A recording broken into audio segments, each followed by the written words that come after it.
సిద్ధాంతపరంగా చూస్తే భక్తుడు లేక అభ్యాసి ఒక సైనికుడు కవాతు జరిగేటప్పుడు తన అధికారి ముందు ఎలా నిలబడతాడో అలాగే తాను తన గురువర్యుల ముందు నుంచోవాలి.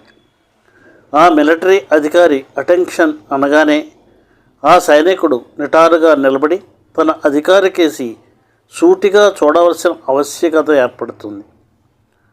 ఇది దేహం యొక్క చురుకుదనము, ఆరోగ్యమును, దృఢత్వాన్ని సూచిస్తుంది. మొదటి నుంచే ప్రబలమైన సంకల్పం ఏర్పరచుకొని దానిని చివరిదాకా కొనసాగిస్తే అది సంపూర్ణ విజయాన్ని సాధించటంలో ఏమాత్రము అపజయం పొందదు. కష్టాలు మరియు నిరాశలు కనుచూపు మాత్రాన కరిగిపోయి దారి సుగమం అవుతుంది.